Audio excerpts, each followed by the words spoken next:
Hello friends, ये dark psychology series का 45वां video है।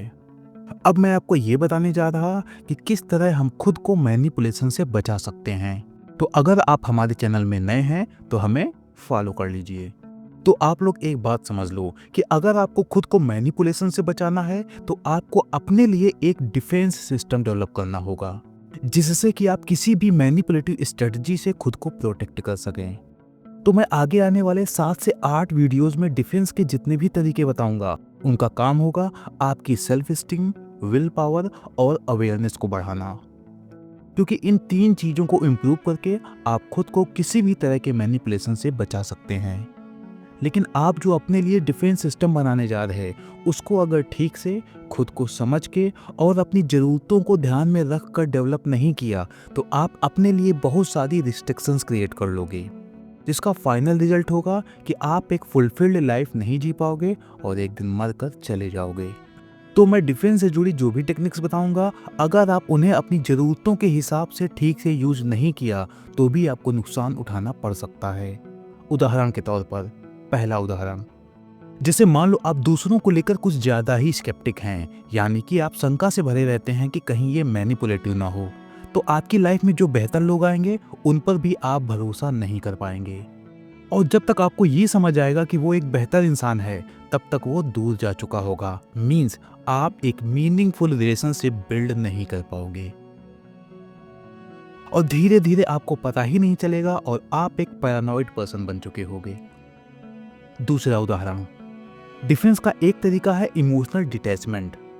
तो अगर आप टॉक्सिक और मैनिपुलेटिव लोगों से इमोशनली डिटैच होते हैं, तब तो आपको फायदा मिलेगा। लेकिन अगर आप स्केप्टिक होकर अच्छे लोगों से भी इमोशनली अटैच नहीं हो पा रहे, तो आप एक अनफुलफिल्ड लाइफ की ओर आगे बढ़ रहे।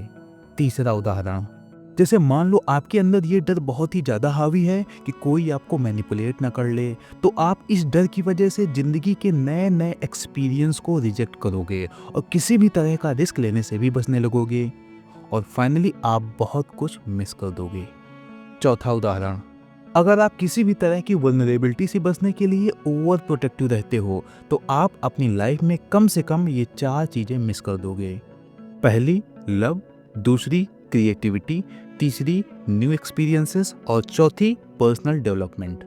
क्योंकि जब भी आप इन 4 चीज़ों की ओर आगे बढ़ोगे तो आप वल्नरेबल हो जाओगे और आप तो वल्नरेबिलिटी का रिस्क लेना ही नहीं चाहते, क्योंकि आपको इस बात का डर है कि पता नहीं आगे क्या होगा, अच्छा होगा या बुरा होगा, न्यू एक्सपीरियंस ज़िंदगी में खुशियाँ लाएंगे या फिर दुख का कारण बनेंगे।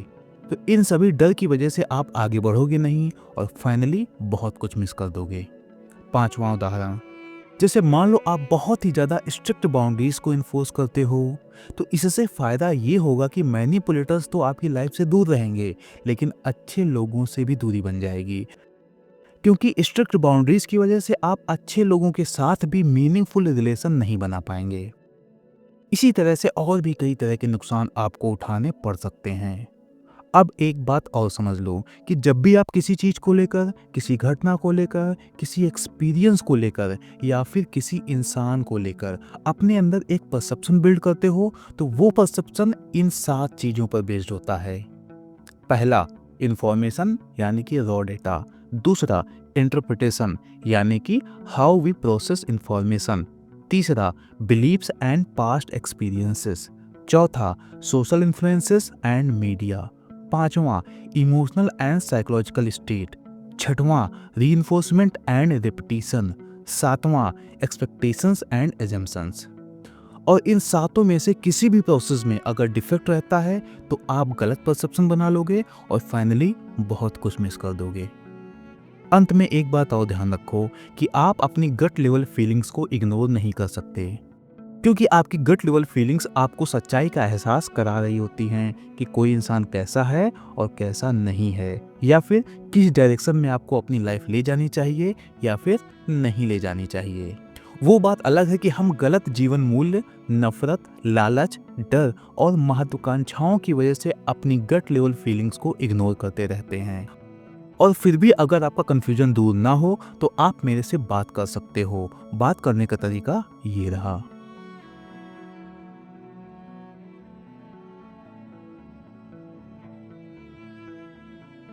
तो चलिए मिलते हैं नेक्स्ट वीडियो में। और हाँ, ये इस वीडियो सीरीज़ का आखिरी हिस्सा है। जब ये वीडियो सीरीज़ ख़त्म हो जाएगी तो आप मेरे से बताइएगा ज़रूर कि आपकी लाइफ पहले से कितनी बदल चुकी है।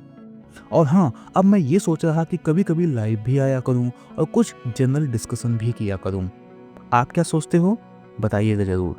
Thank you.